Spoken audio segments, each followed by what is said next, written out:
Hey everyone, Tony Vinci here. Just wanted to take a break from recording some solos for my upcoming Speaking to Stone CD and talk a little bit about what I think is this kind of unfortunate debate that's come up regarding Joe Satriani and these comments that Ritchie Blackmore made about him. I'm sure you guys are familiar with that, that Ritchie Blackmore sort of critiqued Satriani for being overly technical, overly perfect, if you will, for not playing what he calls wrong notes ever, or maybe not having the creative courage to play wrong notes or something like that. And I was hoping to both come in defense of Joe. Not that, my gosh, not that Joe Satriani actually needs to be defended by anybody. But I wanted to talk for the sort of the hyper-technical, maybe prog metal or hyper-shred guitar folks on what sort of may be really valuable about Satriani in recent years. But also, maybe the weirder point I want to make is maybe the value of being hypercritical of these world-class, amazing sort of guitarists. So first of all, I mean, I hope this is all said with love and that's very clear. Joe Satriani has been one of the reasons I've played guitar for years. And in response to his more recent albums that might be more blues-oriented, not that he hasn't always been sort of rock blues-oriented, but maybe less technical or at least less overtly pick-oriented technique, even less legato technique, and maybe more involved with what he'll do with a note or a bend or how he'll sort of approach a melody, different types of techniques, different types of complications. And in my mind, first of all, I think it's kind of crazy to not take anything that Joe Satriani does on a guitar and records as not one of the most beautiful gifts that we could possibly have as guitarists. And I hope, like some of the really technical guys out there, Rick Graham, Guthrie Govan, Andy James, Petrucci, any of these just sort of Tosin Abasi, amazing guitarists, would agree with me by saying that Joe can do more with one note that most of us can do with a CD or with 4 or 5 songs. And I don't think I'm over-exaggerating that. I really don't. Satriani has the strangeness, the personality. The guy seems to be just a conduit for whatever creative, potentially divine forces in the universe when he plays guitar. And even though his playing in the last maybe 15 years has not been as traditionally technical in terms of a shred mindset, I still think what he does is extraordinarily valuable. And while personally I might miss some of those sort of solos he does, and maybe like Crushing Day or one of those Surf of the Alien late 80s sort of solos, I'm extraordinarily open to what he does.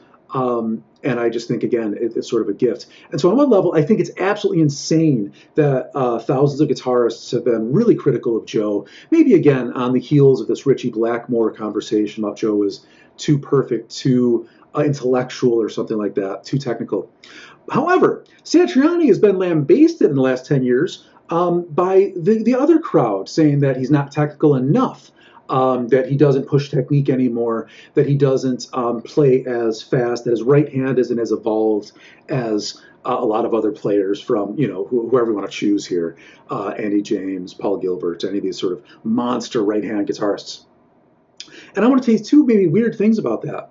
First, I think it's kind of immature and ridiculous to constantly express any point of view you have about someone like Satriani and sort of throw these critiques out there. I think it's maybe hurtful and damaging. However, having said that, I hope that some of the guitarists who do get critiqued a lot, and my playing has been critiqued all over the place. Too technical, not technical enough, too much feeling, not enough feeling, all that sort of jazz. Too much like Dream Theater, not enough like Dream Theater, because I do a lot of prog music. And I kind of want to say that I'm glad for it. I think that, and I know, I'm pretty sure that people like Satriani are familiar with this. There's an extraordinary amount of value for being hypercritical of your favorite guitarists and expressing that critique. I hope it's done with love, and I'm sure a lot of it is sort of immature and angry or whatever. But I hope we can look past that. This is important. Critiquing our favorite players, and especially if we're disappointed in something they've done, it's a way for us, for young guitarists maybe especially, to develop their theories of guitar. What's important in a guitarist, what's most loved, what's most appreciated in a guitarist. And that a point of view expressed in a comment thread or in a small video, perhaps like this one, they're not universal. They're not transcendental. They're one moment in time. Look at the timestamp. When was that critique made?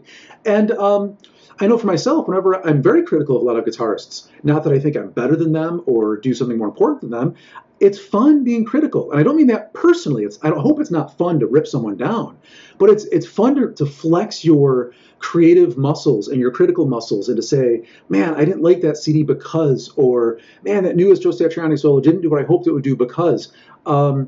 On one level, I kind of think that's an expression of love.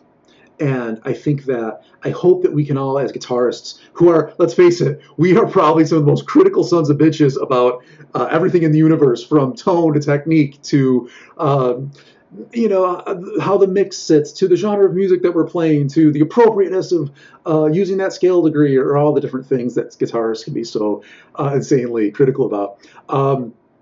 I hope that using Joe Satriani and the sort of the debate between whether is he too technical, not technical enough, depending on what type of player you are, and maybe, I might get in trouble for saying this, how old you are. It seems like some of the older guitarists still see Joe as this hyper-technical guy who doesn't know how to take risks, emotionally speaking. And then there's the younger folks who I could clearly see seeing Joe as someone who's maybe, he's almost a blues player now, or something like that. Anyways, I hope this video is going to be hopefully the first in a series of videos where I try to come in defense of maybe a guitar or a technique or a player or a type of music that I think has been maybe unfairly critiqued, but at the same time maybe defend those critiques as well. I could not be more excited as a guitar player at this point in history. What is it? It's July 2018.